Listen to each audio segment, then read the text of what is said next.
नमस्कार मित्रांनो. मार्केटमध्ये उत्साहाचं वातावरण परत आलेलं आहे आणि तेजीचा षटकार आपल्याला मार्केटमध्ये पाहायला मिळालेला आहे. ॲक्रॉस सगळ्याच सेक्टरमध्ये आपल्याला तेजी पाहायला मिळालेली आहे आणि आशा व्यक्त करतो की सर्वांचे पोर्टफोलिओ हे ग्रीनमध्ये आलेले असतील. जे काही निगेटिव्हमध्ये आलेले होते ते नक्कीच ग्रीनमध्ये आलेले असतील आणि ज्यांचा पोर्टफोलिओचा नफा कमी झालेला होता तो नक्कीच काही प्रमाणामध्ये तरी 30-40% तरी तो परत रिकवर झाला असेल अशी अपेक्षा व्यक्त करूया. तर मित्रांनो, आपण काल 23,650च्या आसपास बंद झालो. तर यानंतर जी आपल्याला लेव्हल वॉच करायची ती म्हणजे 23,800, कारण या ठिकाणी रेझिस्टन्स आहे. तर आपण 23,800 या लेव्हलबद्दल का बोलतो आहोत, कारण फेब्रुवारीमध्ये 23,837 पासूनच आपण परत रिटर्न आलो आणि 21,964 या लेव्हलपर्यंत एका महिन्यात आपण पोहोचलो आणि परत तिथून एक 20 दिवसामध्येच आपण हा सर्व गॅप भरून काढला आणि परत एकदा आपण त्या लेवलच्या आसपास आपण आलेलो आहोत. त्यामुळे कुठेतरी हा एक रेझिस्टन्सचा पॉईंट आहे.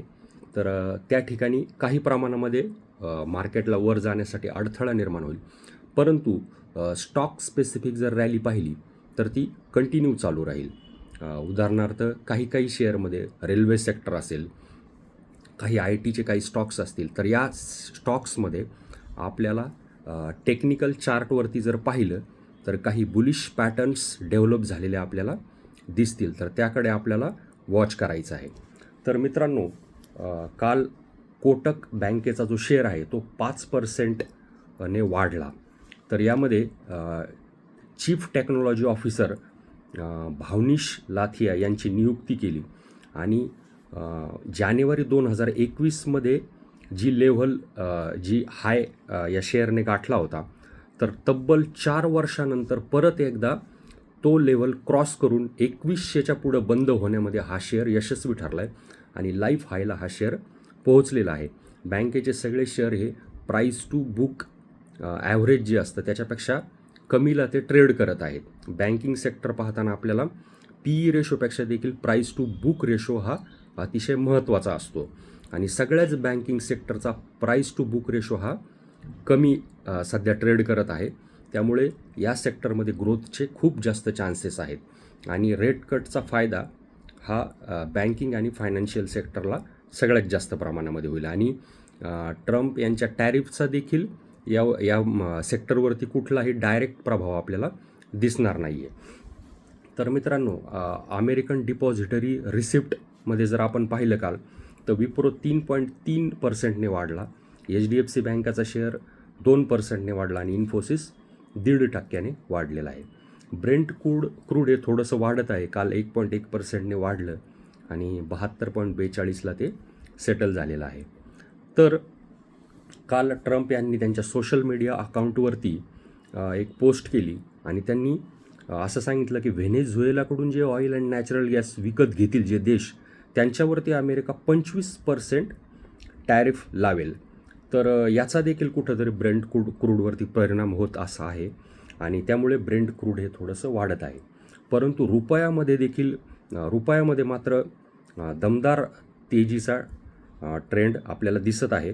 जवळपास एका महिन्यामध्ये 2.5%ने तो वधारलेला आहे आणि काल 35 पैशांनी वाढून तो 85.64 या लेवलला बंद झालेला आहे. US मार्केटमध्ये सोमवारी चांगली तेजी दिसून आली आपल्याला सगळ्याच याच्यामध्ये, डाऊ जोन्स, नॅसडॅक, S&P 500मध्ये. तर ट्रम्प 2 तारखेचा दिवस सगळ्या जगाचं त्याकडे लक्ष आहे. अमेरिका तो दिवस मुक्ती दिन म्हणून साजरा करतं आणि त्या दिवशी ट्रम्प हे टॅरिफ लावणार आहेत. तर त्याचा काय परिणाम होईल याचे विविध प्रकारे उहापोह होत आहेत, चर्चा होत आहेत. काही रिपोर्टनुसार आपल्या फार्मा सेक्टरवरती याचा परिणाम होणार नाही किंवा कुठल्याच फार्मा सेक्टरवरती ते टॅरिफ लावणार नाहीत, कारण त्यांना फार्मा सेक्टरची, ड्रग्सची खूप जास्त प्रमाणामध्ये मागणी अमेरिकेत असल्यामुळे आणि त्याचं मॅन्युफॅक्चरिंग हे बाकीच्या मार्केटमध्ये होतं. युरोपियन मार्केट असेल, इंडियन मार्केट असेल, या मार्केटमधून त्यांना खूप जास्त प्रमाणामध्ये ड्रग्ज घ्यावं लागतं.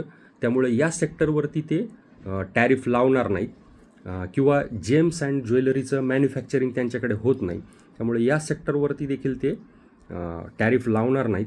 फक्त परिणाम झाला तर भारताच्या दृष्टीने विचार केला तर ऑटो सेक्टरवरती मात्र परिणाम होऊ शकतो. तर मित्रांनो, आपल्याला आता रेल्वेचे जे शेअर्स आहेत त्यामध्ये काही चांगले पॅटर्न्स डेव्हलप होत आहेत. HCL टेकच्या शेअरमध्ये काही चांगले पॅटर्न्स डेव्हलप होत आहेत. याकडे आपल्याला लक्ष द्यायचं आहे आणि 23,800ची लेवल आपल्याला वॉच करायची आहे.